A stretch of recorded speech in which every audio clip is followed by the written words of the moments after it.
Well, welcome to this commentary for one of Doctor Who's finest hour and a half, City of Death. We're going all the way back to 1979. I'm Toby Hadoke, and I am joined by... Julian Glover, hello. I play a variety of roles in this story. David Graham, playing Professor Kerensky. And Doreen James, I had the great pleasure of doing the costumes on this show. So, Julian, when you were asked to be in Doctor Who's only first foreign trip abroad to go to Paris, were you slightly miffed when you discovered you weren't actually going to go? I was furious. All the other lovely people went off to Paris for 5 days, I think, wasn't it? Don't think it was quite as long as 5 days. And It was 3. I got 5 days off. I didn't want 5 days off. I wanted to be in it. No, me too. And then when I saw the rushes, I thought, well, my God, I've been dealt a really black card here. Yeah, I didn't go to Paris either. No, you didn't. I was miffed. I was the not lucky even one. Moscow. Yes, you were the lucky one. I was the lucky one, but it was like no other filming I'd ever done with Michael in Paris. Because we only had licence to film in one place from the police. So we all had to pretend we weren't a film unit and vanish and watch for any policeman coming. Guerrilla filmmaking. You designed this that we're watching now, didn't you? Indeed, I did, yes. Fantastic. Blimey, brilliant. So it's one of the rare bits of sort of space age design you've got to do, Doreen, because the rest of it's contemporary. Yes, indeed. It's a wonderful likeness of me, isn't it? And kudos to Ian Scoons, who did that's this my fine house taking spaceship. over. Yeah. So yes, you start the thing by dying, Julian, but it gets better for you as the story progresses. Yeah. But it's amazing when you think how technology has changed from when we did this to Doctor Who now. Do you remember how you became involved? Did you work with Michael before, Julian? Yes, I worked with Michael many years before, in a Shakespeare series called An Age of Kings, which did the Shakespeare's history plays as a sort of soap, 50-minute episodes. And he was the technical director on that. Peter Dews actually directed it. And then he became a director himself, and it was wonderful. He asked me to be in this, and here we are. Who directed? Michael Hayes. Yeah, Michael Hayes, of course. Yes. Who's sadly passed away now. Did he? Indeed. Yes. Oh, it snowed when we were by the Eiffel Tower. Oh, really? You know, I mean, the blossoms there, but it actually snowed that day. So, so you got to go out to be present La Belle for all of France, this, yes, indeed. And the Doctor and Rana certainly looked the part. So, what was your thought behind how they're accoutred? Well, obviously, Tom Baker was already established with his outfits, but it was a challenge because it was Lala's first thing, and how should she look? And the idea came my way that she should be in a school uniform, and I felt, given that Doctor Who had started as something which was very much a children's programme, you know, when I was young, that's what it was. So it was nice coming up with an idea that young people could relate to, you know, a school uniform. But I tried to make it that bit more sophisticated. And I was very pleased. I gave, because it was about art, I managed to find the paint tubes. And then I found some sweets for Lala. And it's lovely discovering that people who watch it have noticed that. Oh, the people that watch Doctor Who notice everything. Lala's married to the great Richard Dawkins, isn't she? She is, yes. Indeed. Yes. Via Tom Baker, yes. of course. Yes, of course. We see a lot of Lala now, my wife and I. Oh, do you? Yes, well, she's a great worker for Denville Hall, the home for actors, retired actors, and we do a great deal of, well, particularly my wife Isla Blair does a great deal, and I do a lot of fundraising for Lala, and it's a wonderful place. Still, it is a wonderful place. It's a wonderful place. Yeah, it is. Thank God for it. And how do you feel being asked to because you've all had, you know, huge and illustrious careers, but Doctor Who always He's seems more to illustrious grab people and bring them. He can out illustrious me any day.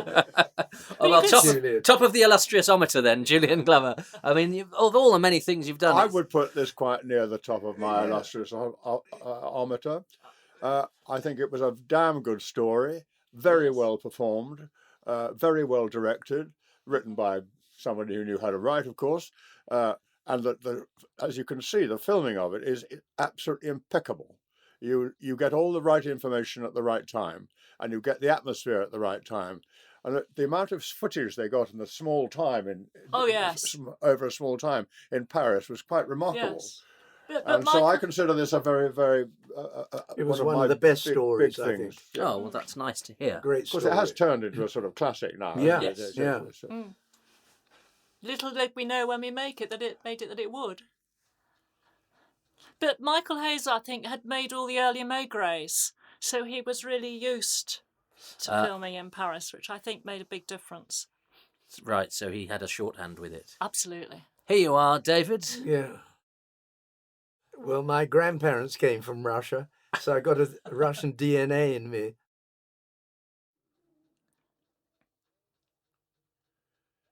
And what do you remember of Michael then, David Michael Hayes? I must confess, not a lot, but I remember him fondly because he gave me that lovely part. And this is Kevin Flood Those are good playing parts. your Yeah. henchman. That's right. And so, Doreen, tell me about what you've put Julian here, because it's a Well, this, mighty fine bless him, suit. is Julian's suit. Because we had a very, very low budget in those days for Doctor Who. Pathetically low. And Doesn't Julian look very it. kindly said, I have my suit. Which meant I could get some lovely fabric for his dressing gown because I had that bit You of could money offset spare. it. Absolutely. And Yes. my lovely scarf Yes. and that ridiculous shirt. But Collar it gave picked me up so the much colours. trouble. Now you tell me. Well, no, it was the fashion then, wasn't it? Yes. Those great big collars. Yes. Well, and also because because the mask needed of it to the fit the mask thing in. is so Had big, to. it has to fit, doesn't it? Well, of Yeah. course it didn't. Yeah, yeah. But it has to look like it. Yes, it- It was yes. possible. So I remember I had to go through an aging process Yes. where they took me off the set, made me up a bit older, and then photographed. Then it ran it all together. We're going to make you witness that later, I'm afraid, David. Yeah. Okay. Good. That was brilliant. Because there was no CGI then. No. And all this stuff was done without CGI. Yeah. And done by clever filming, like Yes. Steven Spielberg still does. And this extra is called James Charlton, and he actually gets a few lines in a later Doctor Who story called The Visitation. So he gets promoted. That's just one. It's just a piece of trivia that comes to me as we watch this. No lines here, just disdain think I've and a come across scrumpled piece him. of paper. Look at Tom's eyes. Yes, and Tom could be a different character depending on when you encountered him in Doctor Who. So how was he on this one? Well, I didn't actually have too much to do with him. I had something to do with him, but not too much. And I've always liked Tom, and I knew him well before this, and not well, but I knew him, and we always got on well. We did a film together. He played Rasputin, do you remember? Yeah. And Nicholas and Alexandria. Yeah. I was in what? Nicholas and Alexandria. Nicholas and Alexandria, Yeah, yes. that's right. And that's when we first properly met. When he was working at the Old Vic for the budding National Theatre then with Olivier. That he was one of Olivier's boys, and that's when I first met him, and we got on very well. And also Lala. In fact, they were a nice bunch of people, weren't they? Yeah, excellent. Yeah. No, I enjoyed working with Tom. I remember him on location when the children came up, and then he always focused on the child. He got very cross with one mother who kept interrupting, and he said, I'm talking to your son. Well, he had a policy, I think, of not smoking and drinking when children were around because he was He cared very Doctor much Who, and about Doctor Who that shouldn't be aspect. seen to be doing that by children. Yeah. I'm watching myself now, and I look so like my son, Jamie Glover. It's absolutely... Yes, indeed. Who, of course, and it's this funny way that Doctor Who weaves through, because, of course, your son was in Adventure in Space and Time, the film about the genesis of Doctor Who. Indeed he was. Yeah. Played Bill... Played William Russell, yeah. Bill yeah. Russell, yes. Who I knew when I was at school. Bill Russell. He was called Russell Enoch then. That's right, yeah. And he was a great friend of our English master, Michael Croft, who went on to found the National Youth Theatre. Of course. And he came to see our productions quite often. And so he was a god, of course, because he was a proper actor. Mm. And we couldn't believe it. A proper actor in our school. And, well... And then he was suddenly Doctor Who, and wow, we were proud. And then, of course, you worked with him when you did the Crusade, when you were Richard the Third, Crusade. Richard the First. So do you think the National Youth, because you were one of the leading lights of the very early National Youth Absolutely Theatre. not. This is something which is wrong in my Wikipedia or whatever it's called. I was never a member of the youth theatre. I was at the school, Alin's school, where he started all this stuff up, and I was in his productions there. And I never went on to the National Youth Theatre like so many other people. Right. Simon Ward and people, but I wasn't one of them. This is a good chance to put myself right there, because this keeps on coming up. And I'm glad you've given me the opportunity. I'm very happy to have done so. So you worked under Michael Croft, but it was a sort of precursor to him founding. When I was still when you're at school, thinking, am I going to do this for my life? Yeah. And Michael Croft is entirely responsible for anything I am now. Entirely responsible. And I'm pleased to say that all Doctor Who fans listening to this will now be scurrying off to Wikipedia to sort it out, because that's what they do. But Alan's school obviously it's named after an actor, so Sir Edward Allen, who was a great Marlovian actor, and he got quite old and realised that he better make it up with him upstairs, and so he founded the school for poor boys and in South London, which has turned into Allen's School and Dulwich College. Dulwich College being the really big one, but Allen's is still pretty good, and so there those two schools are, and we continue to honour his memory there. Ooh. And here you are in there's my missus. Yeah, the BBC's version of the Louvre. The slightly bigger Mona Lisa than the Mona Lisa actually is. Those Mona Lisas were 2 a penny, weren't they? Yeah. In this story. Yeah, I think there are 6. Yeah. But you can actually get near it in this programme. Yes. Here's Pamela Sterling, who is English, but she did a lot of French-speaking programmes. That instructory ones. So, of course, this is a form of making television that we don't really do anymore in terms of multi-camera studio, apart from soaps. So, how do you feel about that as actors? The change from going from, this less filmic way of making television to the more filmic way that has become. Well, it's not only film. I mean, it's filmic, and that. So that was good. You see, no CGI, just wave the camera a bit. Yeah. And it goes funny. Oy.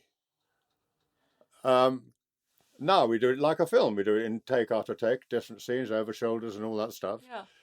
But then we didn't. Well, they did, of course, the Paris sequence. They did film black film. 3 or 4 cameras. But this was all studio. Cutting. Yeah. But then we had the big challenge Instant when you cutting. had a studio day. You'd rehearse, and you'd record at 7:30, and you had to finish at 10. The studio went black, so you had this great pressure, didn't you, of the time? Yes, it was I rather wonder who frightening. that chap in the those hat days. was. Oh, the chap in the hat is Pat Gorman as well, who was one of the BBC's stalwart extras. So I can't believe I didn't know this, Julian. That as well as hiring you and your illustrious ometer, that they made you bring your own suit in as well. My own what? Your own suit in as well. That's extraordinary. No, they didn't make me. I volunteered it. He was very kind. I think you talked at the very first read through about. Yes, no, you offered. About But it's become a black cult doll, your suit. You should be getting royalties, really, for the suit. Well, yes, certainly. Very smart. Haven't got that anymore. Wouldn't fit me anyway, would it?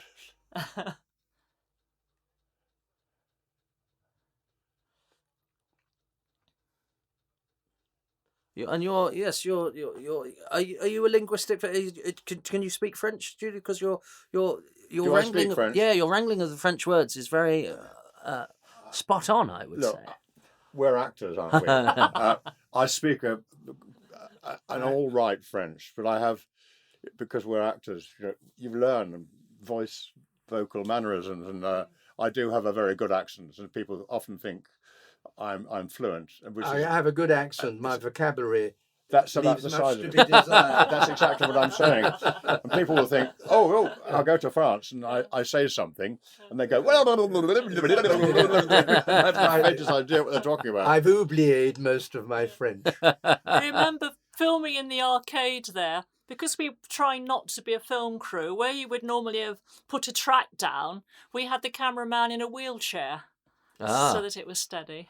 Ah. And it's quite the filming here is quite furtive anyway. Is necessity furtive, is the mother of invention. Here comes Tom Chadbon. Yeah, I suppose with Tom Chadbon's costume, you just needed to get him the right sort of detective coat, did you? Indeed, yes. See, all this footage they got, simply remarkable. Amazing. Oh, yeah. And we weren't there. And we Curses. weren't there. Curses. I was. Haven't seen But you not yet. everywhere, no. Well, Michael said go off, because he'd studied art and he knew I'd studied art. He said, take yourself off and go around the Louvre. Which, of course, given the Mona Lisa, an appropriate place to be. Yes. So when you were doing the filming, had you given thought to what you would be doing in the studio by then, or was it? Oh yes, Yeah. yes, yeah. And of course, it's credited to David Agnew, but the writers are Graham Williams and Douglas Adams. So did you encounter Douglas at this time? You what? Sorry. Douglas Adams was one of the writers. So did you? Yeah, did you encounter him at the time? No, I didn't. No, I don't think he appeared, did he? No, At I don't all? think No. so. He just trusted us to get on with it. Mind you, we were very loyal to it. Whenever we had a little niggle with the script, Michael would say, come on, this is written by a damn good writer, find your way. And we normally did. And because it's like with any good writer, you find you might have a bump, but get your way through it and find out actually what he meant there. Because good writers don't write by accident. They don't write off the top of their heads. They write properly from the inside of their heads. And if you, as I say, if you have a problem with a line, work your way through it. I remember Paul Schofield told me that. If you accepted the script, Julian, do it. If you don't like the script, don't do it. Nice advice. He was a class act, Douglas Adams. Died far too young. Mm. And I think introduced Lalla Ward to Richard Dawkins. So it really? Oh, really? Yeah, because they were great friends. Who yeah. did? Douglas Adams. Did he? Yeah. So Doctor Who's responsible for quite a lot, you see. Of course. And so then we go, and this is, of course, again, something we don't have now. We go from a filmed exterior and the very Into the studio. specific sort of texture of film into a very... Yes. And for some people, that's a real clash. And that for people like my mum, if you pointed that out, she would have Wouldn't no idea notice. No, what of the you're talking difference. Yes. But of course, from costume point of view, it's a nightmare because you've got the costumes out in Paris and you've got to have them looking exactly the same when you get back. So, the nightmare of continuity. Yes, of something that's done weeks apart. Yeah. Is that that's creme de menthe you're drinking there, Julian? You've got a green drink. There's this green motif running all the way through. It's like they're sort of hinting at what lies That's beneath. clever of you. I never thought of that. I just knew I had a glass of green water. And this is your beautiful wife. My beautiful What do you wife. remember of Catherine? Oh, she is gorgeous. Mm-hmm. Catherine Schell. Yeah. Catherine, yes. Lovely. I think you could have put her in any clothes and she would have looked $1 million. That helps you with your job then. Very much.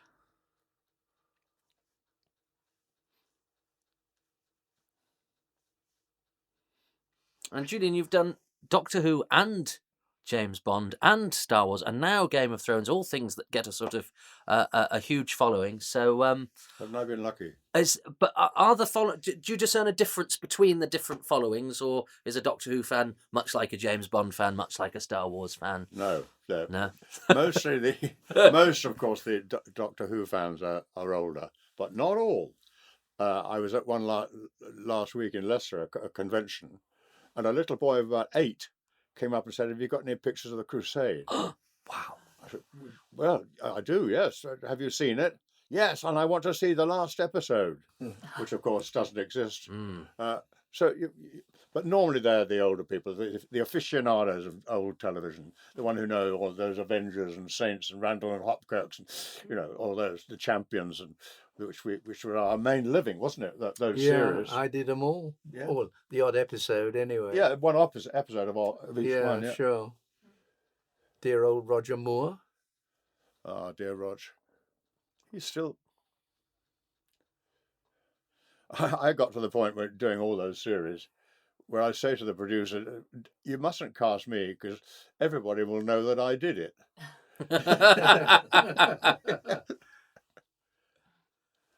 Yes, I remember watching a Bergerac and Alfred Burke was in it, and my friend said, "Well, he's going to be the baddie, isn't he? He's the most famous. He's the Yes. he's the most famous guest star." It isn't always the most famous face that does the murder. Well, that's clever. That's when the casting's been clever.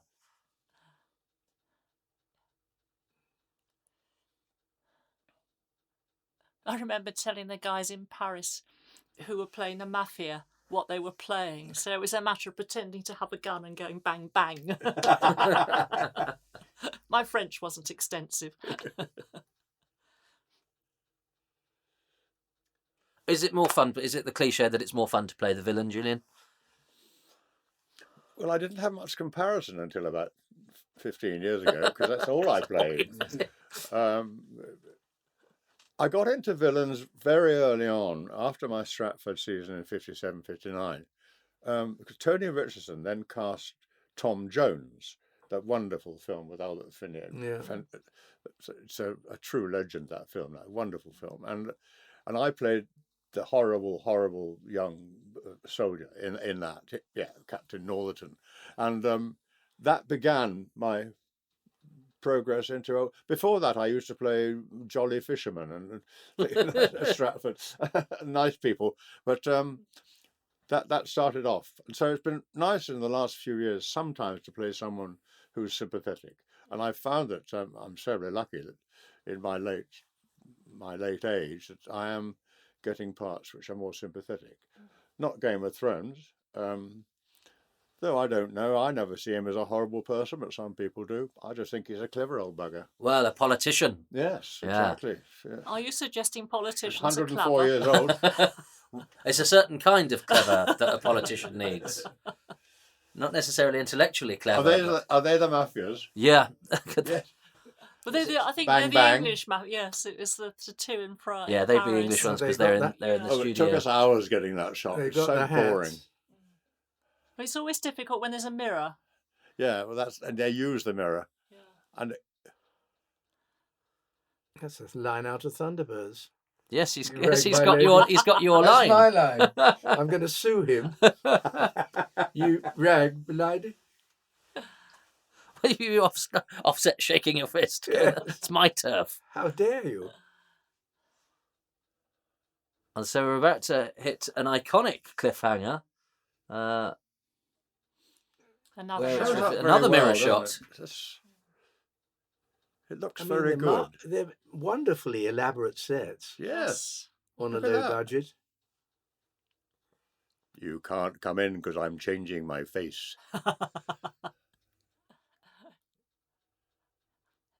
So a bit of clever It's a cutting. very strange bit that actually That's you're it. not taking off your real face, you're putting on the other one. It's Vicky Verky of how it looks. People tell me when they were kids that absolutely horrified them, that moment.